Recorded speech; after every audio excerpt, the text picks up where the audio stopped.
Hello students and friends. Today I am going to tell about homeopathic Materia Medica. Before start, please subscribe to this channel. Today we will discuss about Medorrhinum. 1. Psychotic, material philosophy. Medorrhinum, as idiosyncrasy, is the typical representative of psychotic miasma. Both his physical and psychological characteristics, as well as his expression, are strongly psychotic. So, it is an expected thing to have lust as his main basic passion, while anger comes second. While lycopodium and sulfur are intellectual idiosyncrasies because they influence intellectual psyche a great deal, Medorrhinum could be called a sensual idiosyncrasy as it mainly affects sensual psyche. That is the reason why he is in such a direct relation to the needs and urges of his body. His philosophy, if we can use such a term, is characteristically earthly. Material, grounded to earth, realistic, direct, close to animal level. He lives here and now.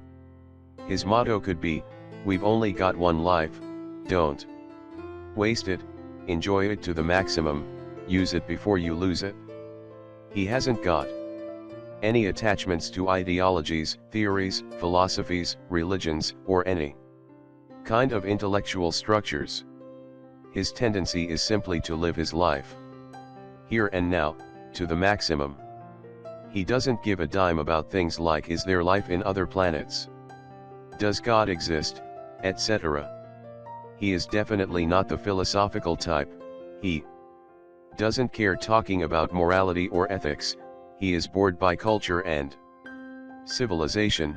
He doesn't care about the past or the future or humanity or the universe. He cares about here and now. He doesn't seek the meaning of life or the mission of a human being. He doesn't spoil his life in a struggle for money, power, or glory, although he enjoys spending uncontrollably money for pleasures of any kind: food, drink, tobacco, drugs, clubbing, parties, and of course sex.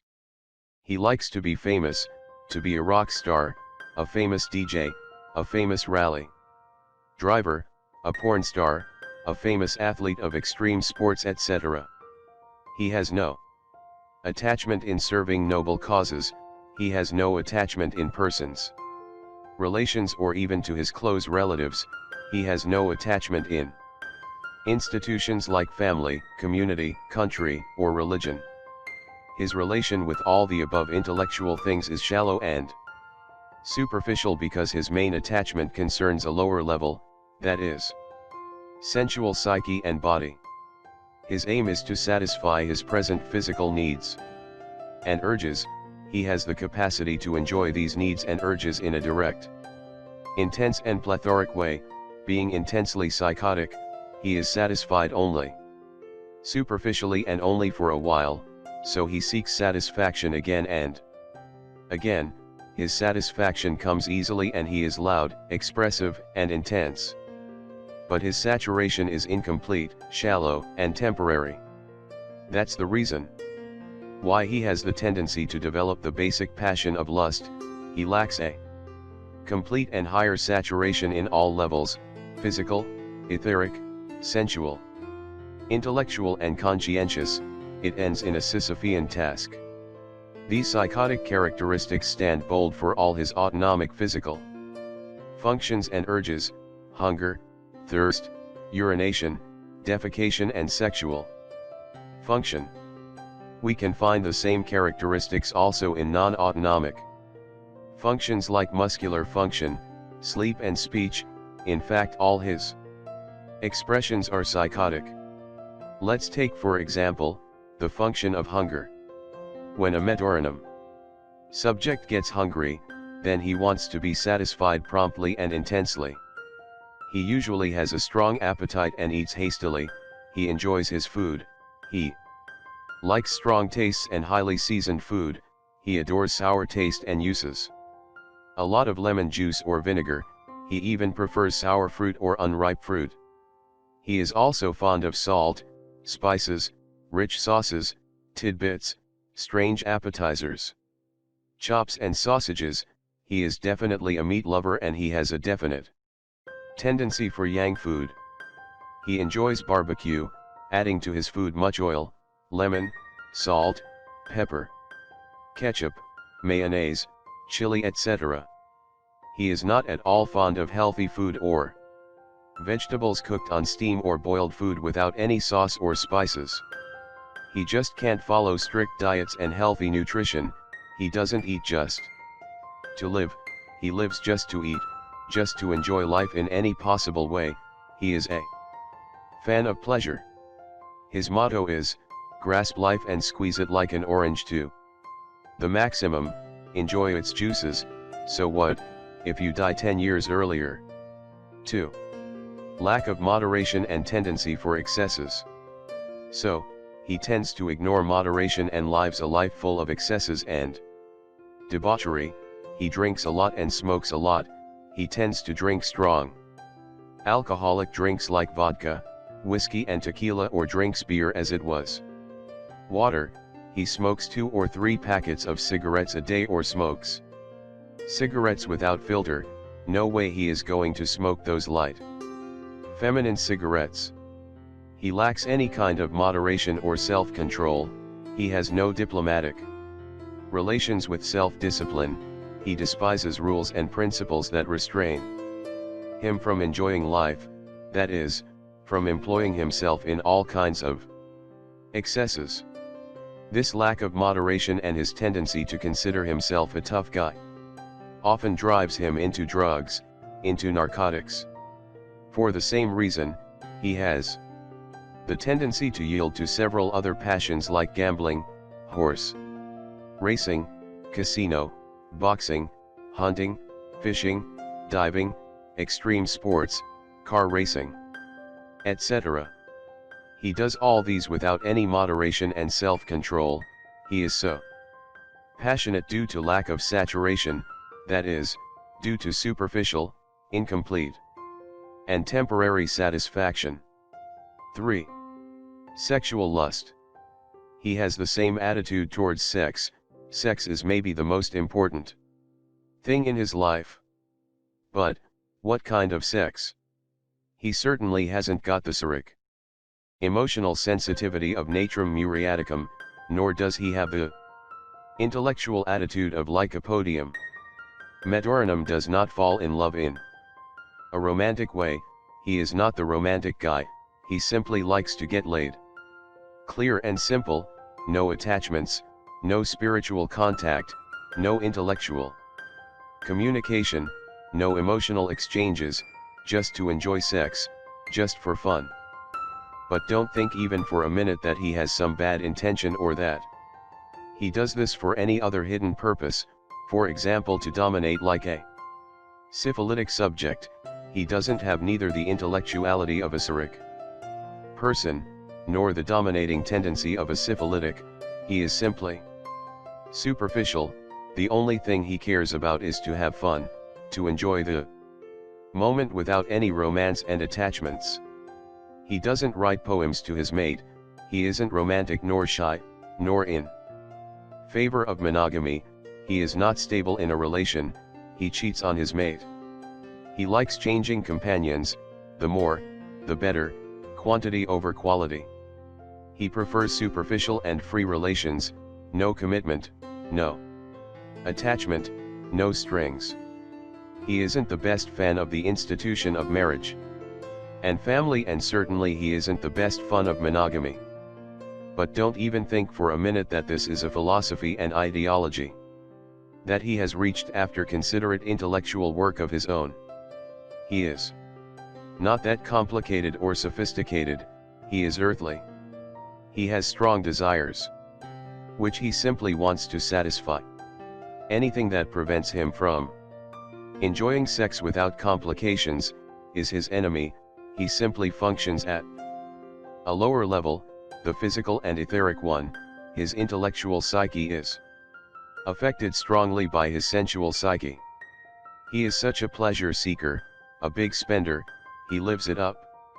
He hates any responsibilities or obligations that restrict his tendency for pleasure, for enjoyment. As in all his physical functions, he also has no moderation or limitations in sex.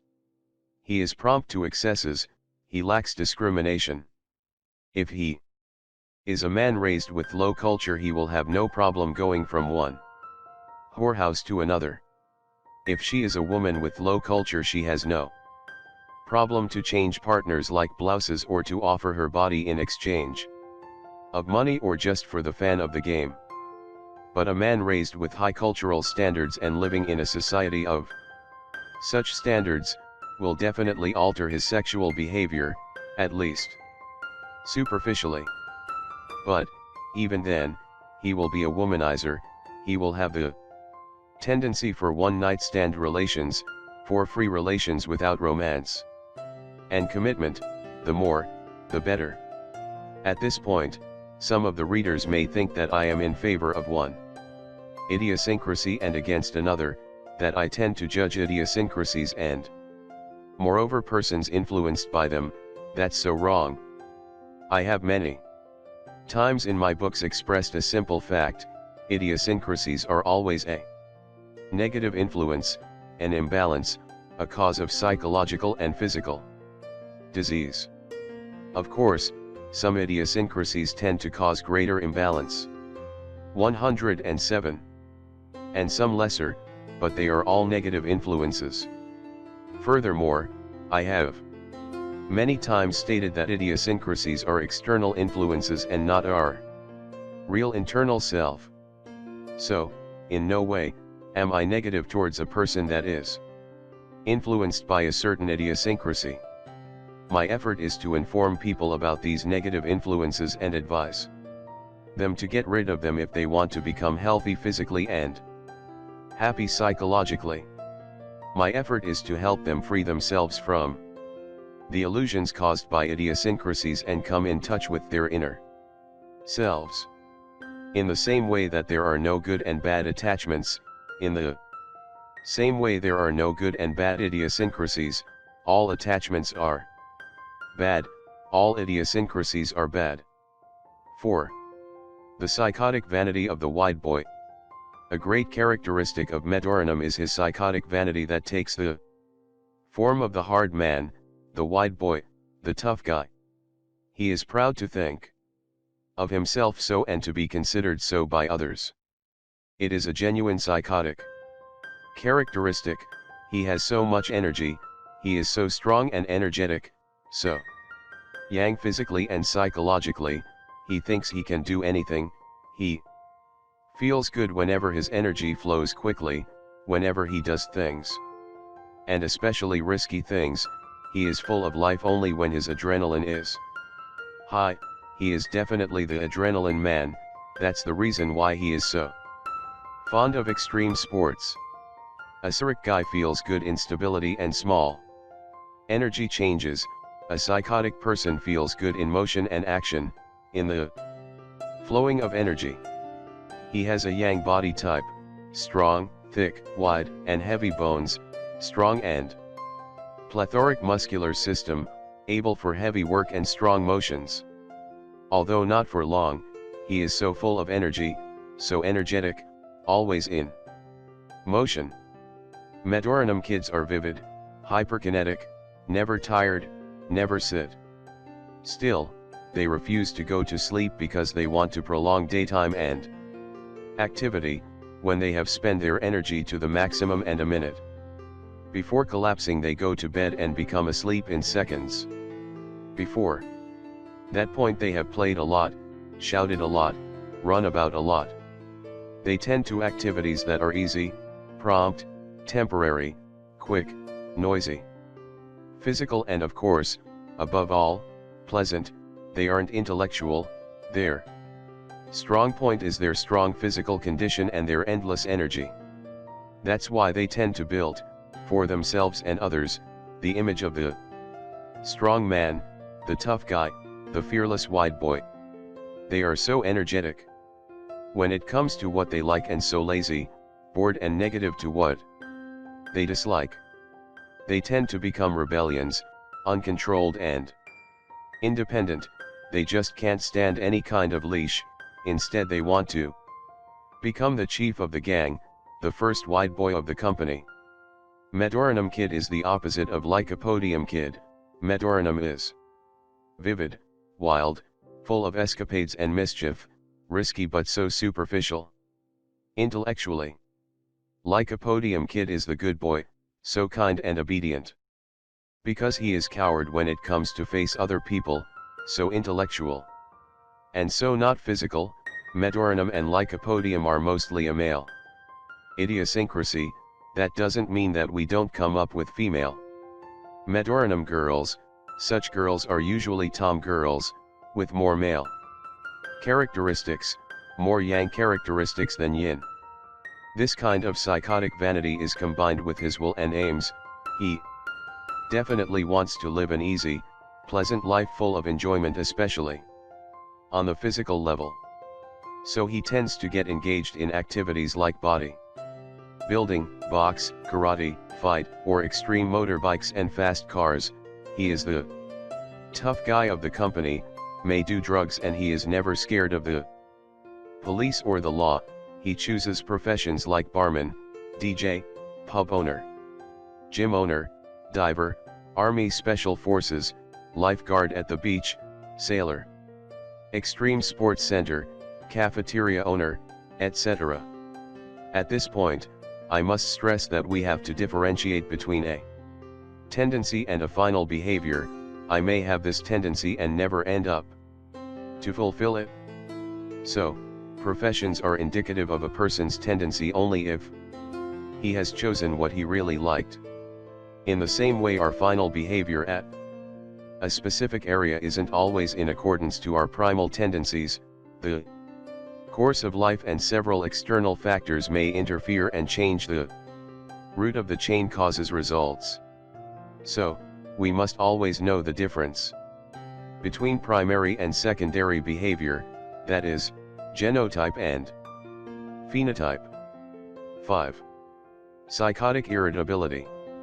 Being intensely psychotic, he is characterized by psychotic, yang irritability. He is easily aroused, irascible, easily gets angry, easily pissed off is the most proper phrase. Furthermore, he has no hesitation to express his anger. He bursts easily towards anyone, parents, strangers, young and old, even towards his boss. Whatever he wants to say, he will say it. He is so straight when it comes to expression. He will be prompt and abrupt. He will not be sophisticated. He will shout and curse. He may even become a little violent. He will strike his hand on the table, kick the closet and slam the door behind him. At times, may slap or punch someone and throw or break something. Medorrhinum kids often hit their mum and dad whenever they are scolded. Although easily aroused and irascible, they are also easily off. Anger comes and goes off so quickly. He is like a fleeting storm, a gale. He flies into rage and then, after only minutes, he is calm, easily on, easily off. His anger doesn't last. He doesn't keep a cold shoulder to somebody. It is so easy for him to say, no hard feelings. Let's have a drink. He doesn't want to continue a fight so as not to spoil his enjoyment of life, which is so important to him. He keeps saying, life is so short, don't spoil it. Enjoy it. A favorable motto of his is, use it, before you lose it.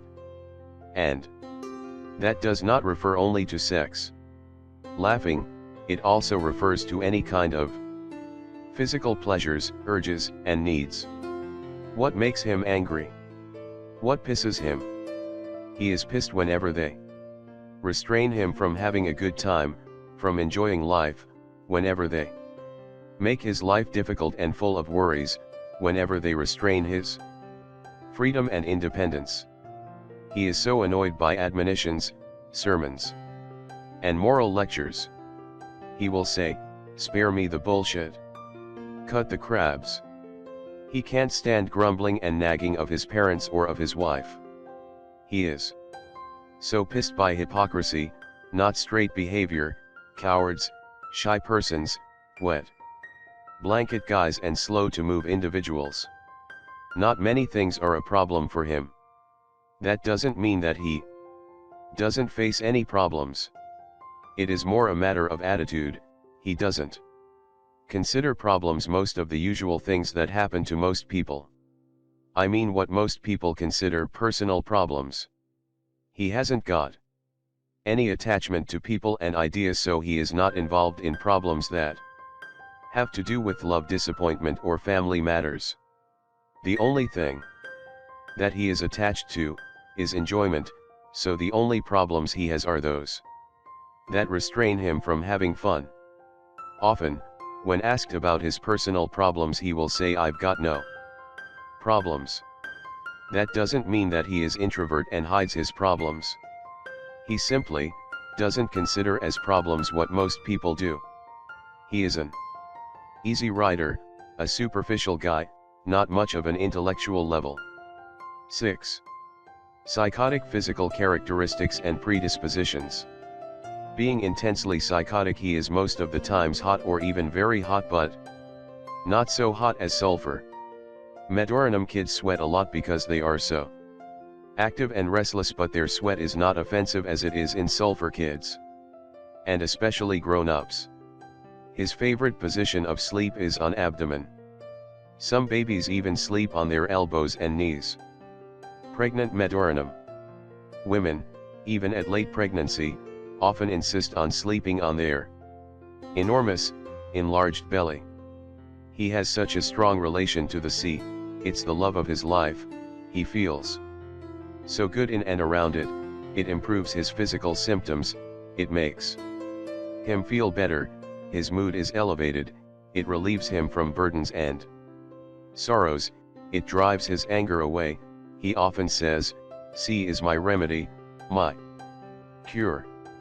That has nothing to do with psychic romance, it's an etheric and physical attraction and relation, not an intellectual one. He is also so natural with animals, he loves them, especially dogs and horses. He is predisposed to psychotic illnesses like warts, condyloma, herpes of genitals, gonorrhea, relapsing vaginitis, urine infections, uterus fibromyoma, ovarian cysts, persisting anemia, allergic rhinitis, asthma, and allergies in general. 7. Idiosyncratic diagram of Medorrhinum. Raw material. A preparation made from urethral secretion of a person suffering from gonorrhea. Miasmas. The typical representative of psychotic miasma, intensely psychotic. Physically, psychologically, and in all expressions. Basic passions. His main basic passion is lust in a general sense. It concerns not only sexual function but also other physical functions like hunger, thirst, urination, defecation, etc. It also concerns unhealthy habits like smoking, drinking, drugs, etc. His lust has to do with his extreme tendency for non-restrained and uncontrolled enjoyment of life, especially on the physical and etheric level. Essence. Psychotic, non-intellectual, earthly white boy, fan of prompt and superficial physical enjoyment. Thinking. A psychic evolution. This idiosyncrasy obliges the individual to be tuned mostly to the level of sensual psyche and only partly to the intellectual and conscience level. His individual will is strongly influenced by his external will and only partly to his internal will. Such individuals are not interested in psychic evolution and moral cultivation, their main concern is physical and etheric enjoyment. They may not become involved consciously in negative moral actions like syphilitic idiosyncrasies do, but still they spoil their lives acting in a lower level close to the animal level. B. Influences. Intense psychotic influence both physically and psychologically. Stressful conditions. Moral admonitions, demand for self-control, restraining of independency, freedom or enjoyment, family or affair or other burdens. Jealousy, grumbling, co-working with slow people, when they dispute his manhood or his title of tough guy, demand for healthy nutrition or systematic treatment. Predominant thinking stimuli are the material ones and especially physical thinking stimuli. See general characteristics of intellectual functions. Quick and superficial thinking, low capacity and aversion to complicated. Sophisticated or abstract thinking, philosophy is definitely not his field. He prefers simple thinking and earthly matters. D. Intellectual patterns. All his intellectual patterns have to do with physical and etheric enjoyment, with the satisfaction of the needs and urges of his body, with having fun, with his psychotic vanity of the wide boy. He has an aversion about ideologies, religions, cultural or moral movements or theoretical and philosophical disputes. All these seem meaningless, strange and boring to him. He does not care about psychological evolution, virtue, life after death, God, and morality. He lives for the present and worries not about the future. Frequency. A frequent idiosyncrasy, especially amongst men, extremely frequent in babies and children, especially those who have psychotic parents. Feelings. His general mood is usually good due to his tendency for pleasure and fun, and also due to his weak attachments to people and ideas. Low emotional charge. He is definitely not the sensitive emotional guy or the intellectual guy. As concerns these fields, he is rather indifferent. He usually experiences intellectual emotions and physical sensations. His intellectual emotions are superficial, extreme, temporary, and fleeting. Easily aroused and easily off, changeable and fleeting. His usual emotions are joy, anger, braveness, and psychotic vanity. Behavior. His primary behavior is inferior, even beastly at times, according to his cultural level, of course. He rarely employs secondary behaviors because he is not the intellectual complicated guy, and because he wants to be straight and brave. He considers it cowardice to hide his true intentions. That's why he is not fond of savoir vivre or hypocritical good manners. The main characteristics of his psychotic behavior are indifference or aversion to all kinds of moral or other restraints, enjoyment of life, psychotic vanity of wide boy, straight and unrefined behavior. Usual roles: the wide boy, the hard man, the tough guy, the fearless and strong leader, the womanizer, the sex machine, the strong and beautiful man/woman, the macho man, the definite male hardened guy, the farewell poverty man, the beyond limits fellow, the straightforward guy, the man who knows how to live his life, the one who doesn't fear death and disease, the one who despises mother's boys, the extreme fearless guy, the vivid restless wild child, the bad boy, the eager motorcyclist, the easy rider, the pub man, the sportsman, the muscle man, the proud cheating husband, the free man, the businessman who earns easy money, the easy come, easy go money man, the Zorba, the Greek body. External appearance: look strong, wide, thick, yang bones, plethoric, strong yang muscles, coarse. Facial features: wide nose, big nostrils, wide chin and cheeks, wide front, large lips and wide mouth, strong muscular neck, plain or sportive clothing or sophisticated womanizer kitsch clothing that gives emphasis on his strong muscular arms and body, on his plethoric genitals or on his hairy manly chest. Usual physical predispositions: allergies of all kinds, allergic rhinitis, asthma, relapsing cystitis, urine infections and vaginitis, relapsing colds especially in children, adenoids. Recurrent and enlarged tonsillitis, prostate hypertrophy, warts, condyloma. Fatty tumors, herpes of genitals, fibromyomas, ovarian cysts, relapsing. Anemia, thalassemia, incomplete erection, arthritis. Usual psychological predispositions. Occupational anxiety. Relative idiosyncrasies. Phosphor, psychotic sulfur. 8. Medorrhinum as the typical psychotic idiosyncrasy. During our first lecture we have described Natrum muriaticum as the typical Boericke idiosyncrasy. Today we will describe Medorrhinum as the typical psychotic idiosyncrasy. In our next lecture we will talk about Lachesis as the typical syphilitic idiosyncrasy. These three idiosyncrasies will be the base upon which we will build our knowledge of other Boericke, psychotic and syphilitic idiosyncrasies. You see, according to the universal law of hierarchy, our educational project should be hierarchic and step by step. Medorrhinum as idiosyncrasy corresponds to the homeopathic medicine. Medorrhinum. Its raw material comes neither from the plant kingdom, nor from the mineral kingdom.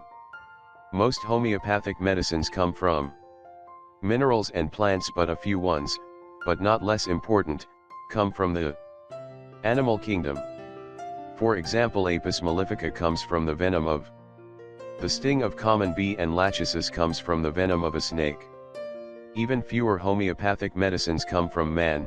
We call these medicines nosodes, from the Greek word nosis, that is illness, because they are prepared from disease products or causes. Medorrhinum is prepared from a solution of the urethral secretion of a patient suffering from gonorrheal urethritis. This solution, of course, is diluted hundreds and thousands of times, so in the end, there isn't any microorganism or disease material in the homeopathic medicine. Don't forget that in vaccines we do a similar thing. We prepare them from diluted bacteria or viruses that have caused human illnesses. In order to understand the psychotic characteristics of Medorrhinum, we have to say a few things about yin and yang, or about Boericke and psychotic miasmas. In ancient Greece, Heraclitus and other philosophers referred to the theory of unity and complementary nature of opposites.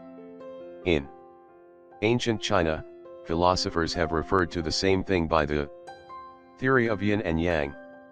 Then, homeopathy and Hahnemann referred to Boericke and psychotic miasmas. Yin corresponds to Boericke miasma and yang to psychotic miasma.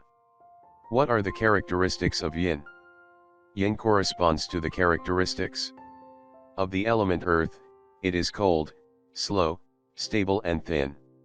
Yang corresponds to the characteristics of the element fire. It is hot, fast, unstable and condensed. We have already described the basic characteristics of the Boericke, yin. Natrum muriaticum, it is very introvert, easily offended and suppresses its anger, conservative, attached to people and principles. Well, Medorrhinum, being psychotic and yang, is quite the opposite in many fields. 9. Psychotic characteristics of Medorrhinum. Let's begin his description from his physical characteristics. He is usually a hot person.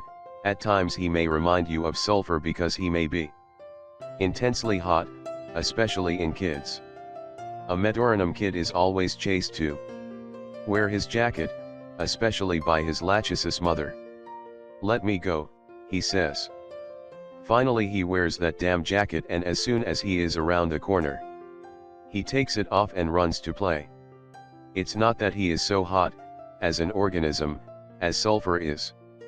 It's because he is so active and restless, as a child, that he gets hot due to activity, while sulfur is always hot, even at rest. At night, in bed, he is so restless, he keeps changing positions and throws covers off the bed. Sulfur, even in winter, wants his feet out of the blankets because they are so hot, they burn, so he either takes them out or he keeps changing positions so as to find a cool place inside the sheets. His feet and body literally radiate heat. You may also find a Medorrhinum guy taking his feet out of the blankets, but not as often and characteristically as sulfur. He may even say that he is normal as concerned temperature.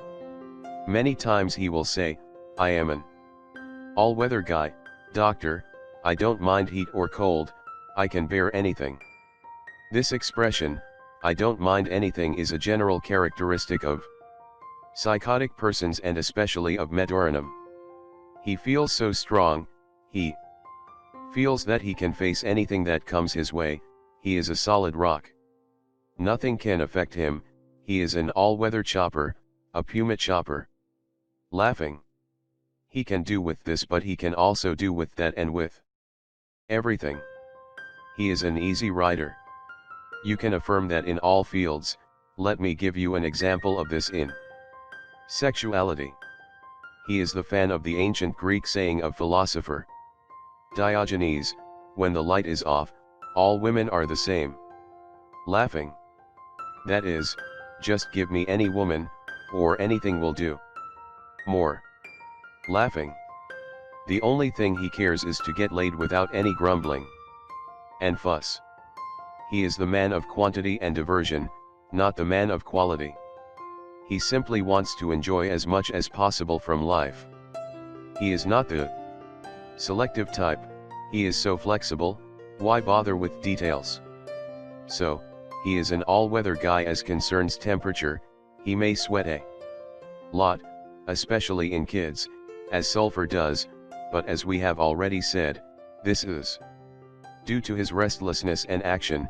You see, he is so psychotic, so energetic. His sweat doesn't smell bad as in sulfur.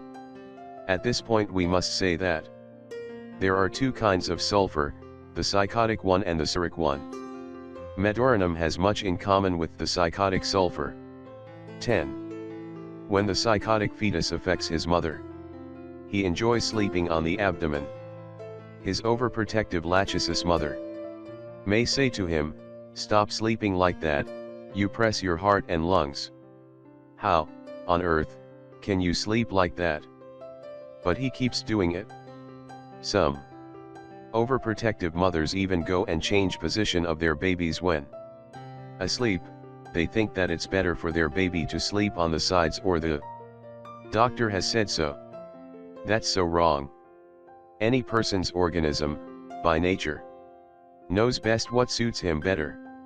We are so faithless to nature and God. We always think that we know better. Such an illusion. Psychotic miasma is so strong and penetrating by nature, that a psychotic fetus may affect his mother during pregnancy. You may see a non-psychotic woman that never preferred sleeping on the abdomen, change during pregnancy and start sleeping this way. She is so astonished. "What's the matter with me? I never slept this way." The doctor strictly insists, "Don't press your uterus, you may harm the child." But, on the abdomen is the only position that she can enjoy a good sleep. The most astonishing thing is that, after delivery, things change back to her previous position of sleep. You see, psychotic miasma is so strong and penetrating because it's a yang tendency, while serotic miasma is so weak but very stable, while yang is so strong but on the other hand, so unstable, so fleeting, so changeable. You can't fully understand everyday life and idiosyncrasies if you ignore the deep knowledge of miasmas. It's impossible. That's the reason why I call this method of diagnosis a miasmatic idiosyncratic diagnosis. True homeopathy can only be miasmatic and idiosyncratic. 11. Psychotic influence in sexuality. We have already seen an example of how psychotic miasma can affect pregnancy. It can also affect sexuality and affairs, a great deal. Such statements are not theoretical, it's an everyday clinical experience for any homeopathic doctor that has eyes to see and ears to hear. Take for example a Sericnatrum muriaticum young lady. She falls in love with a psychotic Medorrhinum womanizer guy. After some months, or years, she may develop several psychotic illnesses like anemia, fibromyalgia, hyperthyroidism, herpes genitalia, or relapsing vaginitis. She comes to my office a complete wreck and I ask her, "Since when did this start?" "It's been 3 years. Did anything change in your life 3 years ago?" "No, nothing, except that I am having an affair with Ted." "I don't know Ted, of course, but after a few questions about his idiosyncrasy and illnesses, I am sure he is intensely psychotic and that his miasma definitely affected this Cyric lady." Of course, I ask as discreetly as possible, because if she understands why I am asking, how the hell am I going to explain to her what is going on? I don't have the right to interfere in her private life, raising terrible dilemmas to her. Universal laws forbid me to spoil her balance, even if it is a miserable one. If she is not ready to hear the truth and understand it, if she is not able to stand it, I haven't got the moral right to interfere. According to the universal law of truth, this psychotic influence is so intense because a sexual relation does not affect only the physical body, but also the etheric body as well. Get out. You are driving us crazy with what you say. I know. But that's how things are, whether we like it or not, whether we believe it or not. These are clinical observations done by me the last 25 years and by thousands of other colleagues the last 250 years. Why are you astonished? If food affects us a lot, if our companies affects us a great deal, then why can't that be true about sexual relations that are so intimate and so lasting? The good and hopeful thing is that when we administer the proper psychotic homeopathic medicine for some time, then these influences and illnesses go away and the woman is cured permanently without even coming to an end as concerns her relation. But be careful. What I've said doesn't mean that whenever a woman has a relation with a psychotic man that she will always develop psychotic illnesses. It is a fact that the influence is there all the time, but, from my experience, only a few women reach the point of illness. 12. Hereditary influence of the psychotic miasma. Psychotic influence is so penetrating that it can also affect heredity. If the father is psychotic, then the child has many possibilities to have psychotic characteristics, either physically, etherically, or psychologically. If both parents are psychotic, then there is a great possibility that the child will have intense psychotic characteristics and will be predisposed for psychotic illnesses. Is this psychotic influence in a sexual relation working only in a good relation or in any relation? I will put it in another way: the more the woman loves and gives herself to her companion, the greater the influence. Oh, my God. I am beginning to realize that I had such a psychotic influence from a relation of mine in the past that caused many problems to my urinary system. Not only homeopathic doctors have observed such influences. Allopathic urologists or gynecologists have also observed that after a certain relation, a woman may start having relapsing urethritis or vaginitis. Of course, they tend to blame bacteria and fungi, but it is not a matter of microorganisms and infections. It is the change of the etheric body of the woman through sexual relation that changed the local environment of the vagina and urethra and produced a fertile ground for the development of bacteria or fungi. First things first, changes happen from above downwards according to the universal law of hierarchy. But, Allopathic doctors always focus exclusively on the physical body. They tend to do tests to the woman and man, and many times, although they find no excessive growth of bacteria in the man, they tend to give him antibiotics also preventively, so as not to reinfect his woman. But it is not a matter of bacteria. If bacteria was the primal cause of infections, then any time a person came in contact with a certain pathogenic microorganism, then he should always develop the corresponding infection. But this is not the case, even in strongly pathogenic bacteria. It is a common thing for a prostitute to come in successive sexual intercourse with 2 or more men that are friends. She may have gonorrhea, which is a very psychotic illness. But not all of them develop gonorrhea. The one may not be affected at all, the other may develop a minor infection, and the third may become seriously ill. You see, it's not her psychotic miasma that makes the difference. It's their psychotic miasma, as well as their state of vital energy, that makes the difference and defines the outcome. This outcome may develop in dramatic situations if not treated properly. That is, deeply and naturally. For example, if a person's gonorrhea and future relapses are suppressed by strong antibiotic treatment, then he may, after months or years, develop more serious illnesses in deeper and more vital organs and systems. He may, for example, develop chronic arthritis, rheumatic illnesses, or heart illnesses. We will discuss this law of suppression of disease extensively in our lectures to come.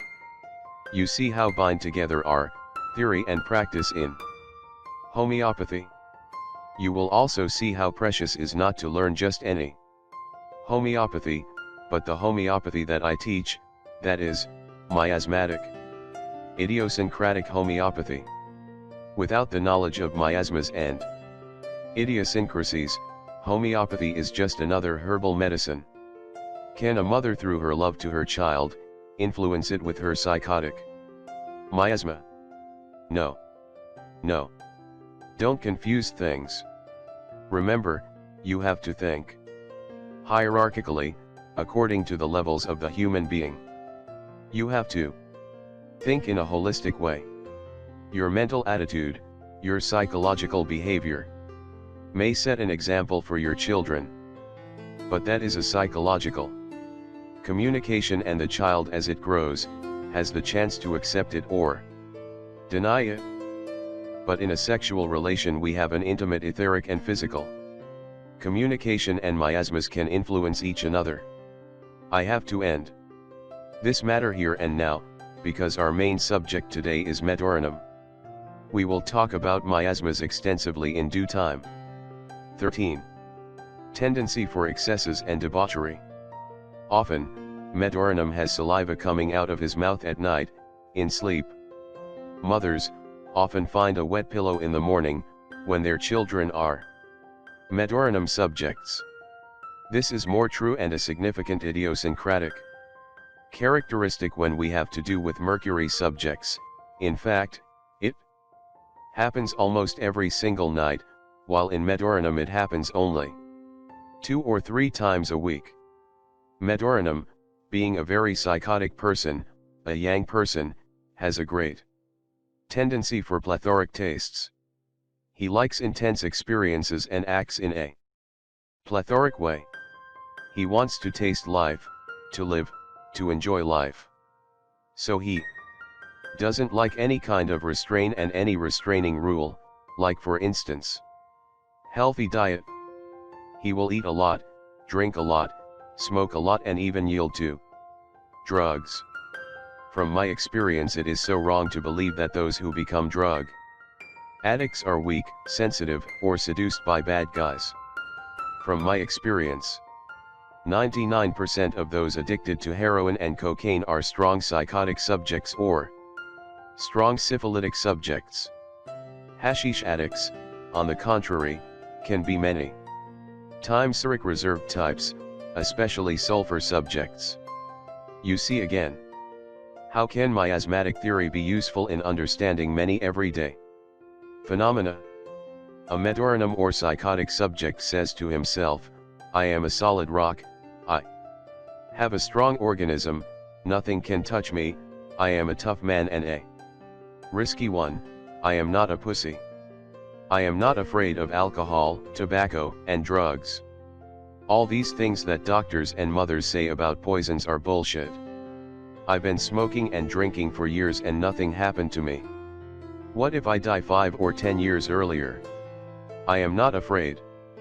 We are all going to die after all. The important thing for me is to live happily and enjoy the most of my life. You see, his motto is, die satisfied, die full. He will say to his wife, what is these crab you brought me to eat? Brown rice and steamed vegetables. What do you think of me? Do I look to you like a sheep? Go make some chops and shish kebab and bring a couple of beers / wine / ouzo and cut the crabs. And take out of my sight this whole wheat bread, for God's sake. Bring me that soft white bread too. Dip it in the rich sauce to please my tongue. Go. Go. Hurry up. 14. Company, sour taste, see. Does Medorrhinum like company and friends? You definitely hit the spot. He adores and enjoys big, noisy companies. With much drink, food, tobacco, dancing, jokes and flirting. He enjoys sour taste, anything sour like lemons, vinegar etc. In fact, he desires sour things at the 3rd degree. We employ 3 degrees as concerns intensity and frequency of a characteristic or symptom in homeopathic diagnosis. The 3rd degree means the top degree in both intensity and frequency.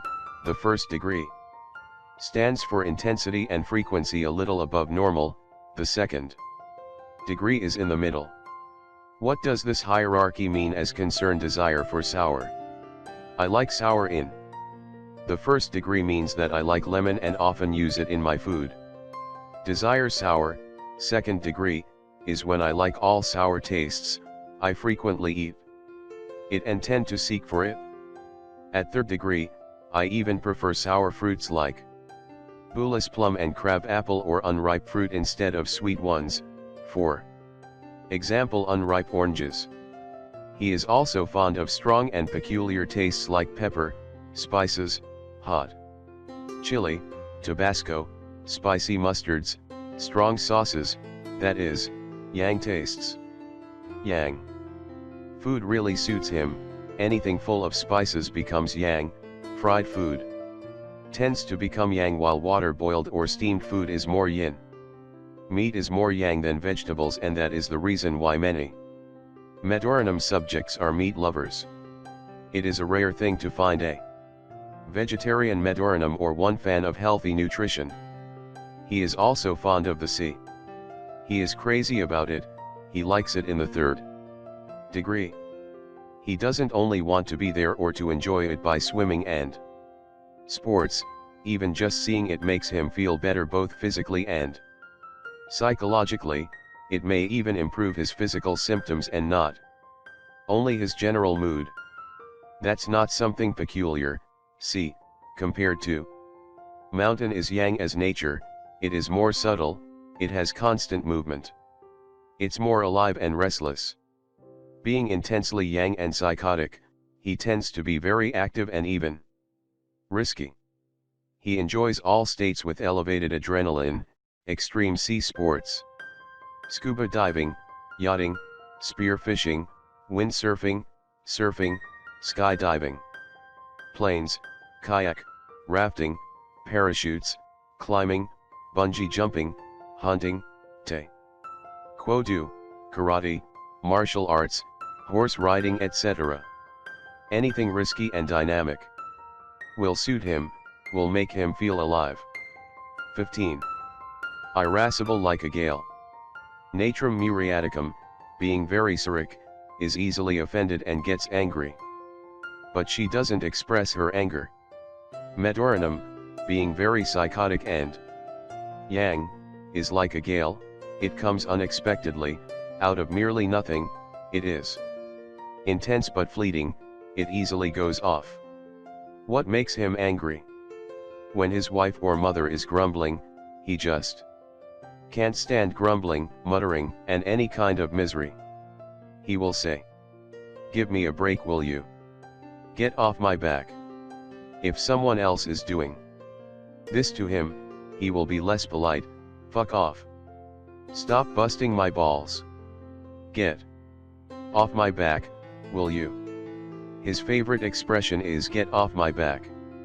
So he may say that to his mate, may even hit his hand on the table or slam the door on leaving, or he may even slap his girlfriend and then rush to the nearest pub to get a drink with his pals, or take his motorbike or fast car and do a little rally so as to calm down. After an hour or so, he may come back calm and joyful and say, "Hey, baby, here I am. Give me a kiss." If his mate or wife is a Boericke muriaticum, she will look at him astonished, embarrassed, and hurt. He will go on as if nothing happened. "Oh, come on baby, let it go, don't make a big deal out of it, you know I love you my little baby, you must admit that you were asking for it. But let's forget it now. You see, he slapped her, he doesn't regret about it, as a phosphor guy would, and he wants things to come back to normal immediately so as not to waste any further time from enjoyment of life. So he will go on saying, 'My baby, you know I love you. Come to me. And let's go out to have fun. I will take you to a nice place to eat, drink, dance and have fun until morning.' He may even bring flowers or a jewel with him in order to make it up to her, not that he really believes in such romantic stuff, like phosphor for example, which is psychotic physically and in expression but Boericke and romantic as concerns his ideas and morality.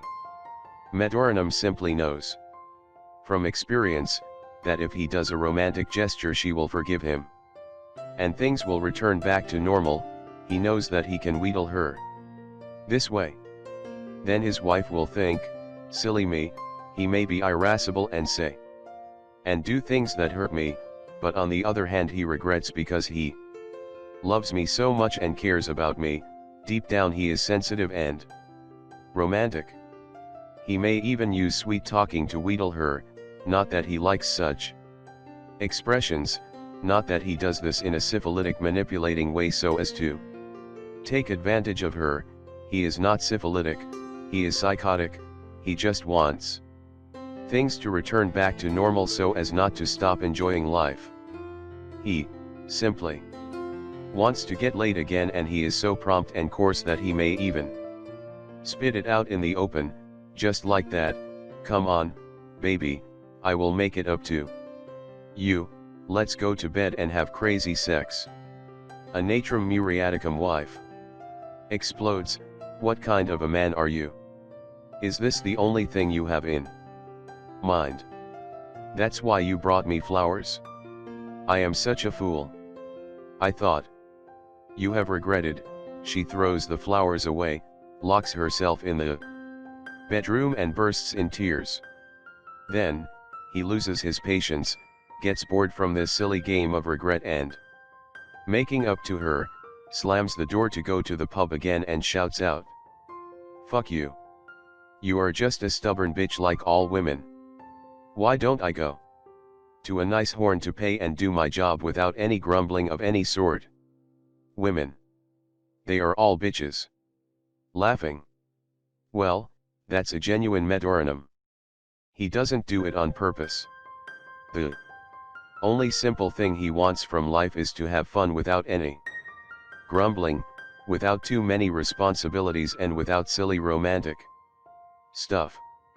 He says to himself and to his close pals, "Do I ask for too much from a woman? I only want to get laid without any grumbling and attachments." More laughing.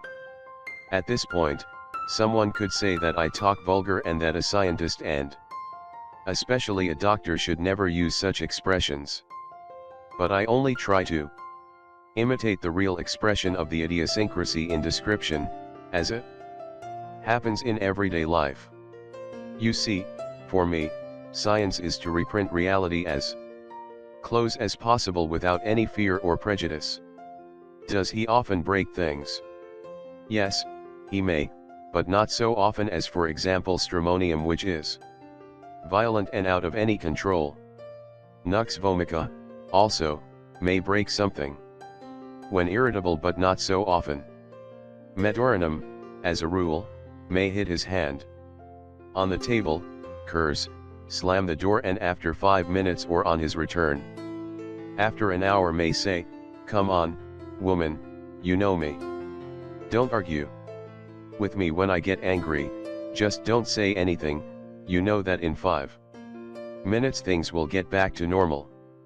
You see, he is telling the truth, that's what he is, a Gale. If his wife loves him and lets her egoism out, then she will not be offended, will not take it personally, and things will settle up more normally.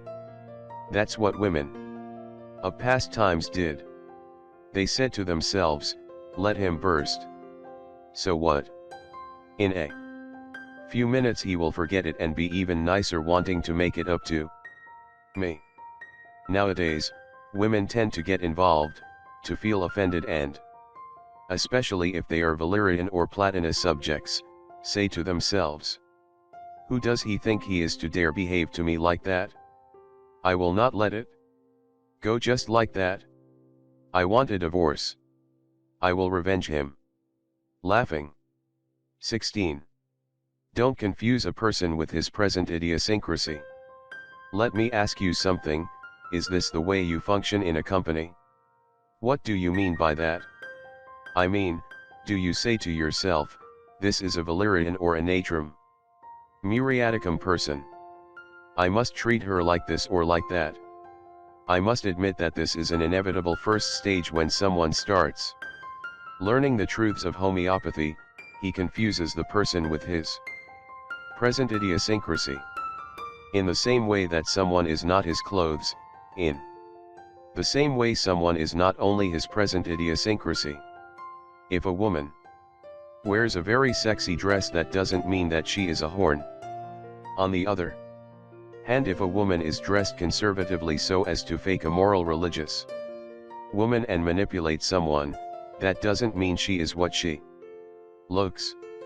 Appearances deceive, most of the times, and so do idiosyncrasies. Nevertheless, the idiosyncrasy that affects us at any time is not something accidental. It has to do with our past actions and present will. But, still, it's not always a measure of our deeper qualities as persons, as inner selves. It may also be something circumstantial. We must not confuse our present idiosyncrasy with our inner self, with our higher intellectual psyche, our conscience psyche, and our individual spirit.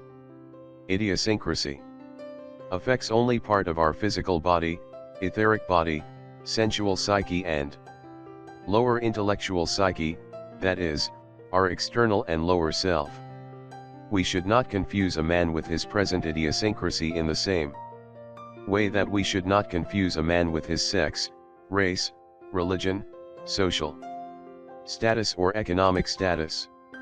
The only important characteristic of any man that counts not only here in this earthly level but also in heaven, is his moral quality. Nothing else matters. There are, of course, differences between idiosyncrasies. Others are less imbalanced and others more imbalanced. For example, hyoscyamus is generally more imbalanced than phosphor, or syphilitic lachesis is more imbalanced generally than cyric sulfur. Even in the same idiosyncrasy, we may see great differences in its expression according to the person it influences. You may see a Medorrhinum that has some high level and good qualities compared to a vulgar one. What I have described above is a vulgar Medorrhinum at his best. Many factors may change this picture too. better or worse, cultural factors, self-improvement, religion, social and economic status, etc. You may also find a Medorrhinum subject that is not irascible, that is, on the contrary, quite patient.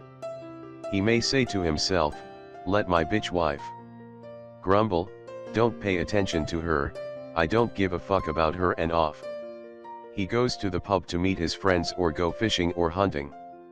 But if he finally gets angry, then he roars and curses and even throws and breaks things. But, after a short time, things return back to normal. Sometimes he may put you in the blacklist, not in the sense that he will be negative with you, but in the sense that he doesn't want any give and take with you. This is the get off my back behavior. Phosphor resembles a lot to a Medorrhinum as concerns irascibility and Gale behavior. But he gets angry for different things. He usually gets angry whenever he faces injustice that concerns him, others, or even strangers.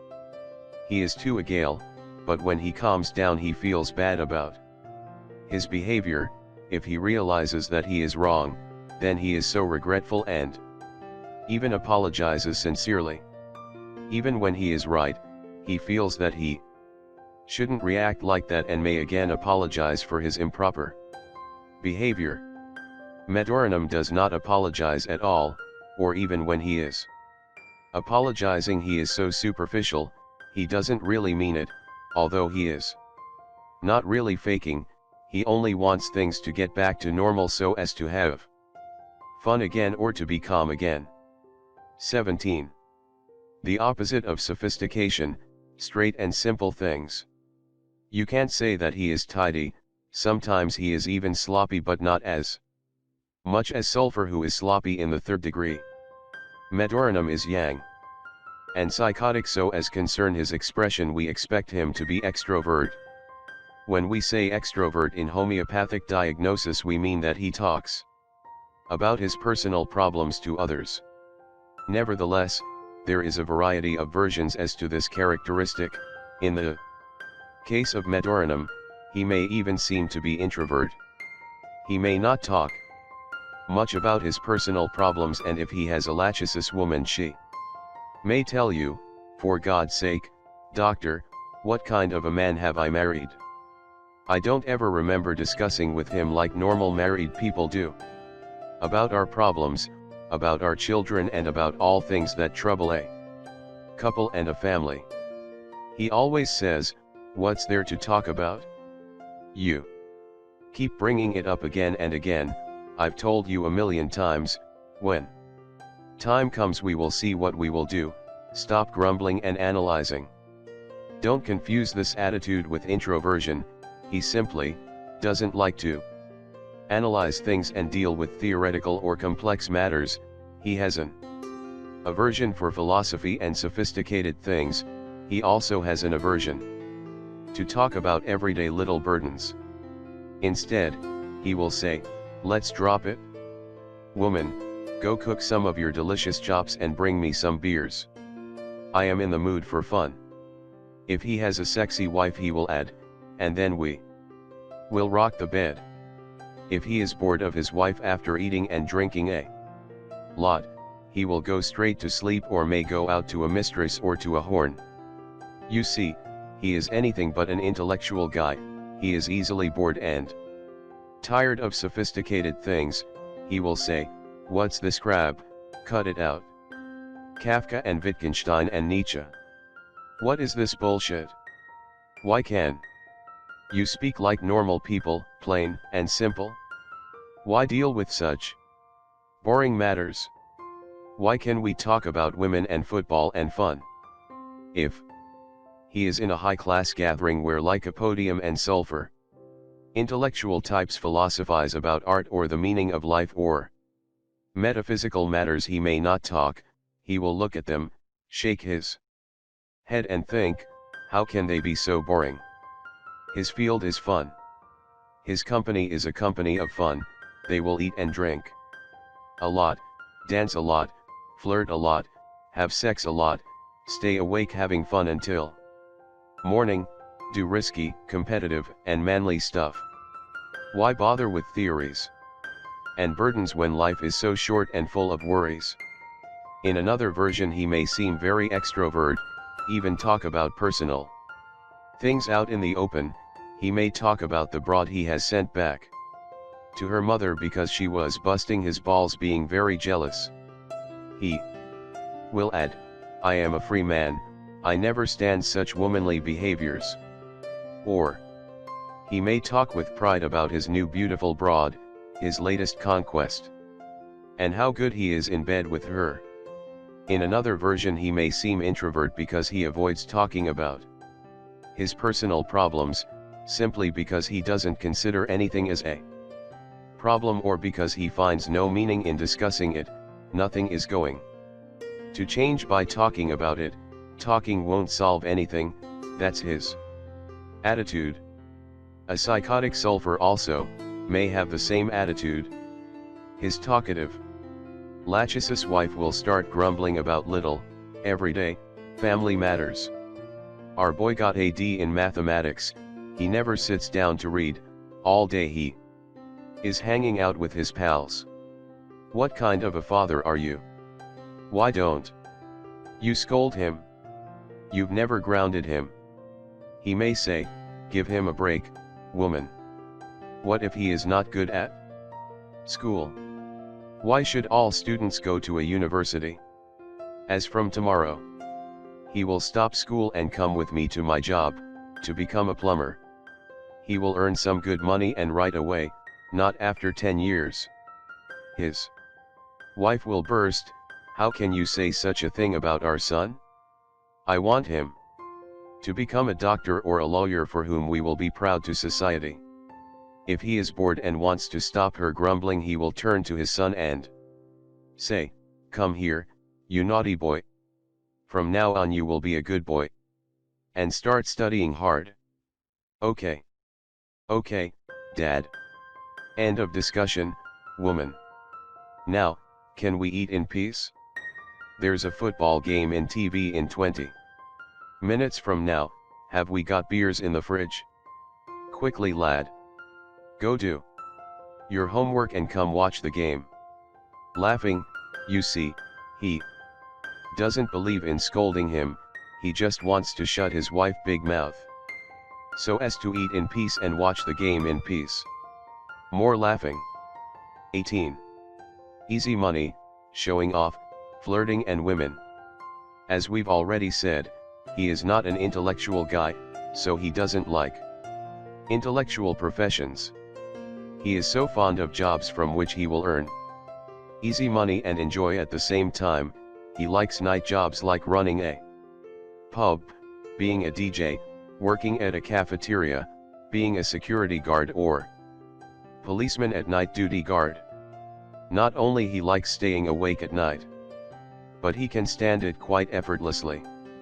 His dream is to have a business with easy money, fun, and broads, pubs, cafeterias, owner of a discotheque, pimp, sea sports, extreme sports, teacher, lifeguard, gym trainer, martial arts trainer, scuba diving teacher, owner of a summer club and not working the rest of the year, etc.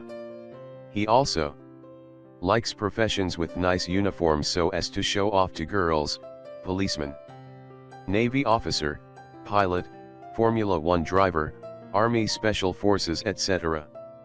He likes showing off his muscles and strong, robust body so as to have success in women. He is the typical superficial womanizer, the one-night stand type. He will definitely avoid becoming a healthy diet professional or a serious writer, but he may write a book about his adventures to tropic lands and about his extreme journeys or about his success in martial arts. If you ask a Medorrhinum kid what he wants to become when he is a grown-up, he will say with pride, I want to be a football player or I want to be a policeman. You see, he wants to have glory, easy money, and women or a nice uniform to show off to women. Laughing. Or he may want to Become a car mechanic or motorbike mechanic so as to have the best car in town, full of accessories, with bright colors and the fastest engine. Roaring through the streets, showing off to broads. If he is bored of school he will turn to something quick and easy that doesn't need much studying. He will become a plumber, a taxi driver, a truck driver, a technician of any kind, less studies, more manual work. Simple stuff. 19. Tough man, hard man, wide boy. Does he have any fears? I don't think so. He is fearless and even risky. If he is a kid and is afraid of something, he will not admit it for the fear or humiliation. He is the tough man, the hard man, the wide boy of the company. He likes to be called a tramp, a free spirit, an easy rider, a womanizer. He will not act like this so as to manipulate others and achieve certain egoistic goals. He is not a syphilitic guy, he is simply psychotic. He wants to show off, have success in women, show manly behavior and have fun. He will play practical jokes to others, especially when young, not to hurt others. He is not syphilitic, his jokes may be coarse and not sophisticated. He may even humiliate someone but just for the fun, a coarse fun. Then he may take his victim by the hand and say, let's forget it, let's have some fun, pals again, let's shake hands. He will definitely make fun of a teacher and show off in the classroom. He is a wild boy that doesn't care about grades and studies or about the future. He wants to enjoy the present day. He will be a very good athlete, he has the muscles to do it. He is competitive, full of energy and wants to show off to girls. Of course he will not choose tennis or ping pong, he will choose football, basketball, rugby, soccer, martial arts, weightlifting, bodybuilding, wrestling, etc. He may even become a dancer but never a ballet dancer, of course. He will choose something manly like Latin dances so as to show off as a Latin lover, or he may choose traditional male dances. 20. A superficial sex machine. When it comes to sex he is shallow, superficial, he focuses on the physical, etheric, and sensual level without much of emotions and romance. He is not fond of commitment and attachments, he is definitely not in favor of monogamy. There is a Greek song that says I will fly from one canary to another, that suits him right. He cannot tolerate jealousy and grumbling, so he prefers to cheat his companion. If she happens to find out, then he will either deny it courageously or he may angrily say, give me a break, will you? I am a man. What did you expected? So, what? I cheated. Big deal. It was just an one-night stand. That doesn't mean anything. Am I not here again with you? Don't I bring money to this house, to you and our children? What do you want, for God's sake? It simply happened. Stop busting my balls. And let's go on. He is such a womanizer, he has his way with women, he is so flexible with his behavior until they go to bed or until he is bored and wants a new woman. Then he may become coarse and vulgar and she may be very disappointed from him. She will be very hurt because in order to get laid, he can be very romantic, promising, and full of love. He just can't help it, he is so full of desire and libido, he wants prompt and quick satisfaction, here and now. After he has finished he doesn't want any further romantic gestures, embracing and kisses. He has been pleased and now he wants to be left alone. He may want to watch football in TV or hang out with his male friends. Enough done, enough said.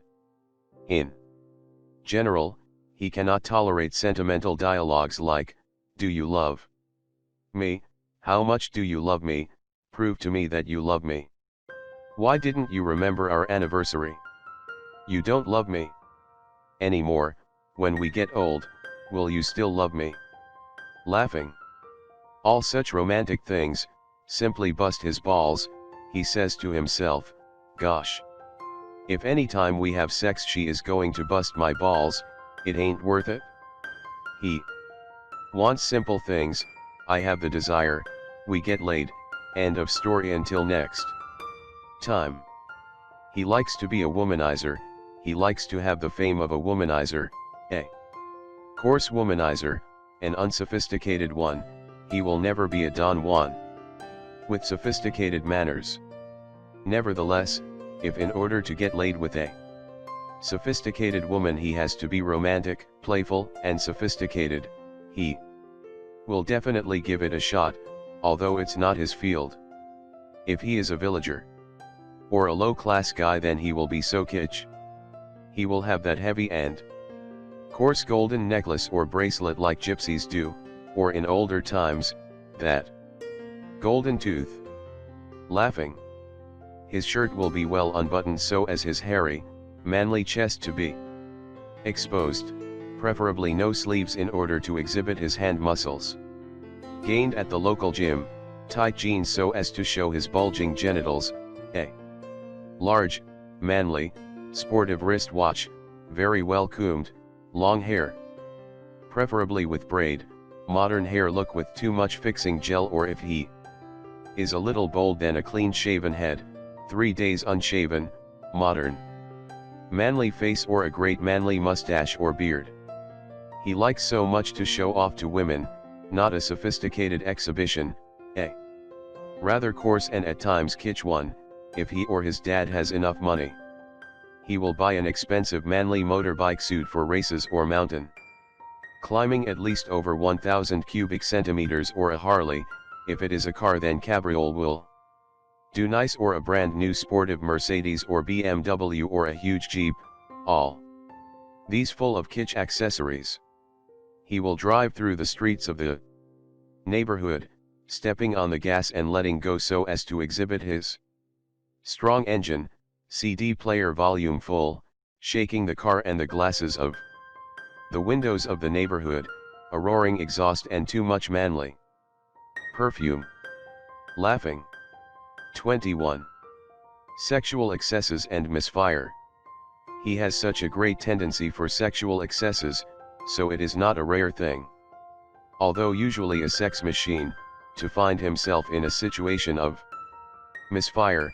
He failed to go off, loose erection or no ejaculation, a black out. Oh, what a hell! What a disaster! What a humiliation for his manhood! You see, it's a normal thing to happen, especially if you have drunk too much or not slept for days, having fun again and again, changing women like skirts. He rushes to the doctor. He usually has no good relation with doctors, since he is such a rock concerning physical condition and health, but now the doctor is his savior. He says to him, I don't mind what it costs, I don't mind any side effects, just give me something to have a normal hard on, give me Viagra, give me anything. I am so dead as a man if I don't get well. I like the word misfire so much. Laughing. I try to talk his way, to talk in a psychotic manner so as to give you the proper picture. Many of the expressions used are not mine, they suit the case, that is, they are expressions of Medorrhinum patients at my office. This way of describing will be done also for all other idiosyncrasies. You see, homeopathy, as taught by me, is born from everyday life experience, and not in a laboratory or in an academic amphitheater. What's a Medorrhinum woman like? We will talk about it in due time. For the present, let me say a few more things about this subject. As already said, Medorrhinum subjects are usually men. It's predominantly a male idiosyncrasy. There are 3 main idiosyncrasies that rush to the doctor for sexual function problems. As said, Medorrhinum goes to the doctor terrified from his misfire, saying, "Oh doctor, I am dead, what do I do with my woman/broad? I am so humiliated, there will be a rumor in the streets, Ted is a fag." Laughing. He can't get it on. He is finished as a man. Please do anything. If the doctor tells him to be patient, then he has lost him. What on earth do you tell me, doctor? Are you joking? I don't know what you will do. Do anything you can, an operation, a transplantation, anything drastic and prompt. Laughing. The greatest fan of Viagra, especially at old age, is Medorrhinum and psychotic guys. He so much wants to be back in action. A second idiosyncrasy that rushes to the doctor or sexologist, but in a shy and discreet manner, is like a podium. He will first check out the web or the yellow pages so as to find the most suitable and famous doctor, since he is so intellectual and such a searching guy. He will be polite and hesitating to speak about his serious problem. He usually suffers from early ejaculation or secondary with loose erection. He will try to use scientific terms and show that he has already read enough about it in scientific books and certainly at the web. He is so cultured and sophisticated, so intellectual. He has a misfire for the opposite cause compared to Medorrhinum. He is such a coward and anxious with women. He has that great fear that he will not function normally and meet his obligations towards a woman as a normal man should. He is so anxious to please her first and then to please himself. She must come first or they must come together as sexual books dictate. He covers his fear of failure with a veil of culture, politeness and sophistication. He is a sensitive, romantic guy. He is not a vulgar guy just caring only for his own satisfaction. He definitely cares about his mate and wants to please her. She is not just a sex object to him. They have to have psychological communication first and then go get laid. So if he has an early ejaculation, he is so lost. He will try to make it up to her by helping her to masturbate, or he will try to prolong the preliminaries so as to ensure that she will definitely come before him, or even without him. You see, the client comes first. Laughing. Due to his fear of failure or malfunction, and since he is such an intellectual guy, he starts reading dozens of sexual manuals and textbooks, or practices special techniques like tantric yoga. You see, he interferes intellectually to an autonomic function like sexuality at the physical level, and messes things up. That's why he has early ejaculation or loose erection. He so much worries about functioning normally that he spoils the normal procedure, wanting to have full control. This stands bold for all autonomic functions, for all physical functions that are controlled by the autonomic nervous system, i.e. urination, defecation, heart function, respiration, etc. You must not interfere intellectually, and you must never try to give orders like I must have an erection now, or I must have defecation now. That's what Nux Vomica does with her stool. She is such a tidy person, so stiff and uptight, so in favor of program, so she wants her intestine to work regularly and have stool every morning as it should be. So she goes to the toilet every morning at 7 o'clock sharp and orders defecation by pressing her bowels to function. These enforced contractions spoil the autonomic function of the bowels and cause spastic constipation. When having to do with autonomic functions, there is a law that must not be violated, the law of reverse effect. The more one interferes with his mind and demands control, the more he has the reverse effect. So you see, a vicious circle sets in. Next time he will have a sexual intercourse, he is so stressed that he increases the possibility of Malfunction. If he fails to function normally and please his mate several times, then he may become desperate and even end the relation, finding a fine and sophisticated excuse so as not to feel bad and so as not to let rumors spread about his sexual capability. You see, now, how different can an idiosyncrasy be from another one? Contrary to a Medorrhinum, he will attend a specialist after much research. He will be shy and sophisticated and say to him, "I have done some research and I think I suffer from early ejaculation. What's your scientific opinion about it? To what you base your diagnosis? What are the criteria? I have read this and that. Is there any further bibliography on the subject? What do statistics and researches say about it? Can it be healed? Is there any pathology to it, or is it strictly psychosomatic?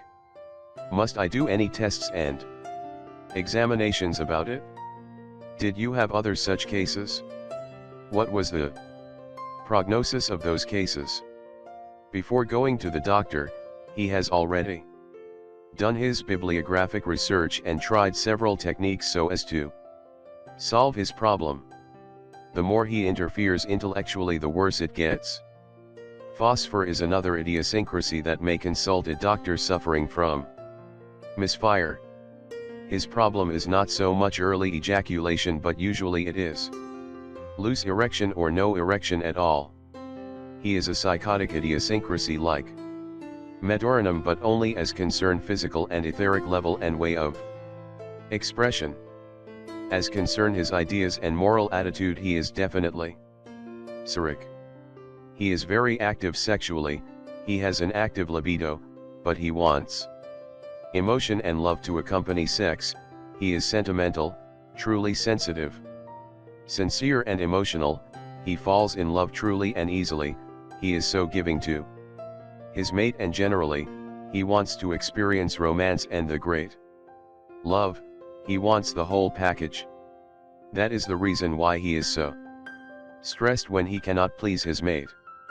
The correct term is lycopodium. Yes. It comes from the Greek words lykos, that is, wolf, and podi, that is, foot. It's the name of a plant whose flowers look like the toes of a wolf. Medorrhinum is so active sexually and so fond of excesses that his behavior will take several diverse varieties: a sex machine, fond of orgies; homosexual, mainly the predominant type; a lesbian, mainly the predominant type; transsexual, etc. Either a manly sex machine or a homosexual man or a lesbian, he will not have any hesitation to talk about his sexual preferences and even be proud about it, or even show off. You see, he is so psychotic, so yang. For him, sex, apart from being a pleasure, is also a means of exhibition, a sport, a field of competition, something he is proud of. 22. The psychotic vanity, the hard man, the tough guy, the wide boy. He is yang after all. He feels strong, he is a rock, he has self-confidence. He is cool, he doesn't give up easily, he doesn't stick at nothing. His self-confidence hasn't got to do with intellectuality as in lycopodium or in platina or in sulfur. He has the psychotic vanity of the wide boy, the hard man, the tough guy, or the absolute male. Hyoscyamus has an insane vanity. He is deranged mentally, psychotic. He may think he is God or a great scientist. Platina has a syphilitic vanity. The absolute vanity: if she is woman, she thinks of her as the queen. She is the best, the most beautiful, the femme fatale, the first, the top, the smartest, the number one. Lachesis' syphilitic vanity has to do with her cunningness, her active and quick thinking, her ability to manipulate others. She is a crafty old fox. She manages to handle others and do things her own way. She is so flexible and so able to set up an intrigue, so able to lie, so capable of Faking.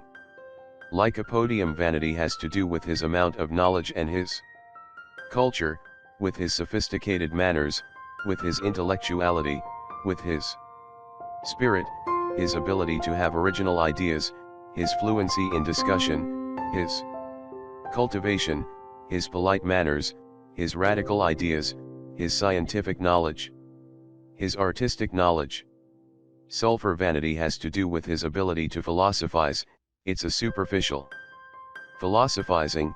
He is the dirty, ragged philosopher, as Kent calls him. The crazy scientist, the great innovative inventor, the eccentric or non-conservative artist, the anarchic philosopher. He thinks he has a deep understanding of all matters. He thinks he knows, although he has done only a superficial reading or research. He has crazy and strange conceptions and original ideas. He thinks out of the box, but when it comes to application of his ideas, things remain theoretical. He is so bad in organizing things or in applying theory in practice. He will say with such a confidence, "I know. I have studied in the streets university and I know about life. All politics are crooks, they are pawns of the system, of the established. You can't fool me with your theories. I know." Medorrhinum has a pure psychotic vanity. He is the sex machine, the absolute male, the tough guy, the wide boy, the hard man. He is the rock as concerning strength and stamina. He is a very good handyman. He can tolerate any weather conditions. He can drink tons of alcohol and smoke tons of tobacco without any problem. He is so sportive and so manly. If anybody disputes his manhood or good name, then he is a dead man. 23. A solid rock, a fit guy, rarely attends the doctor. He feels so strong and fit that he is not afraid of illnesses and bacteria. That is the reason why he rarely attends a doctor. He won't do blood tests and examinations.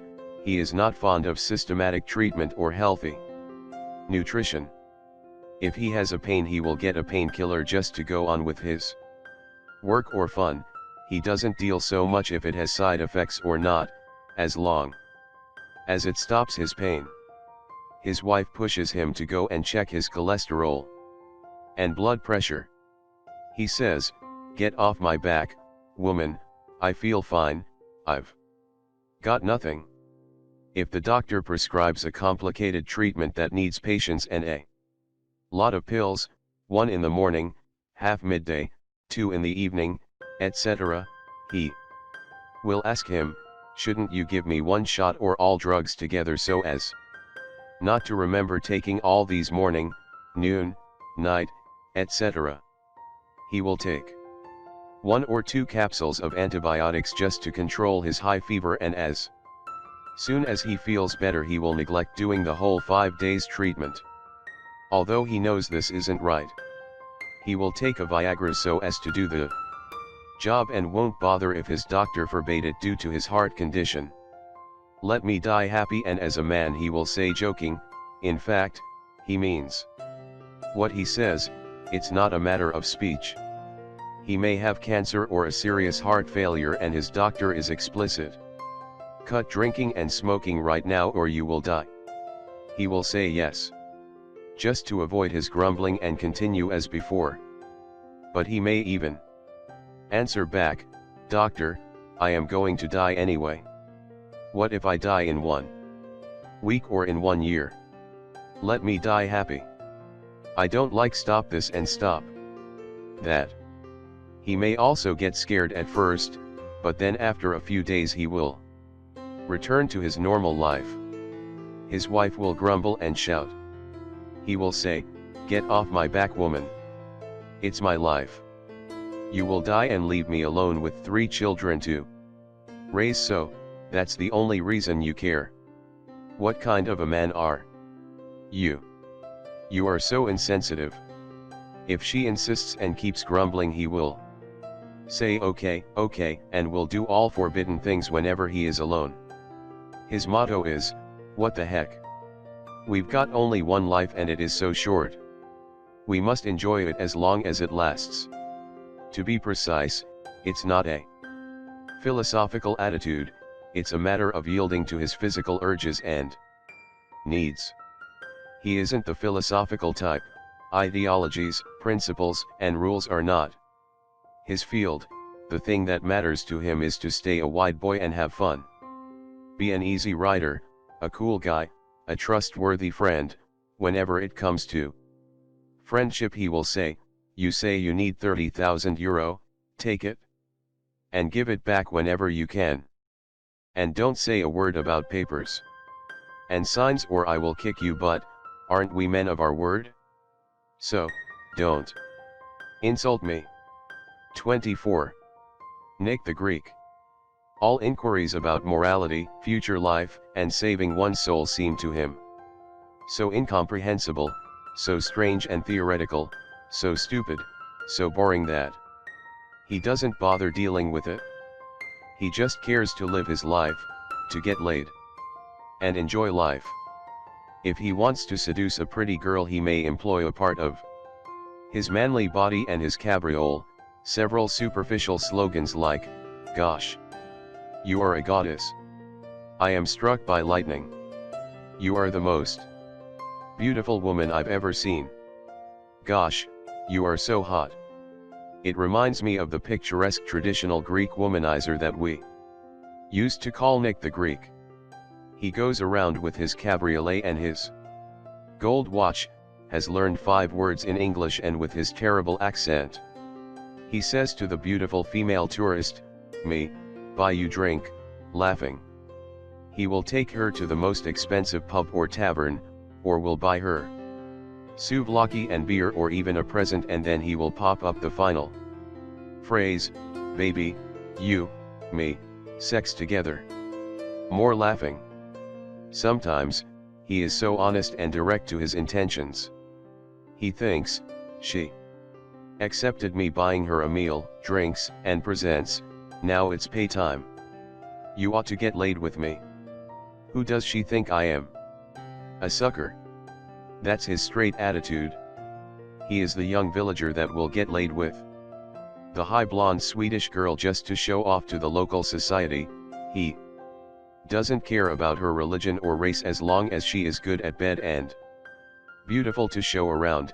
If she also has money, things get better. If she doesn't grumble and she is cool, even better. He may even marry her. He doesn't have any problem to do so. What do you mean when you say he is an easy rider? I mean he is cool, he is relaxed, has no big attachments to usual everyday things, he is strong enough to survive with least effort, he is okay with this situation but also with that, as well. He doesn't have strict principles, he follows the stream of life, always taking care to enjoy it. That doesn't mean that he will be slimy or a creep. He is not the man that bends to authorities. He may even give his life so as not to lose his freedom or so as not to be considered coward or pussy. It isn't that he is the conscious patriot that dies for a purpose, he simply resists promptly and directly to any suppression so as not to be considered as coward. So, you will never find him as a fanatic fan of a political party or of a religion. He is definitely a fanatic football or soccer fan or a fanatic fan of fun.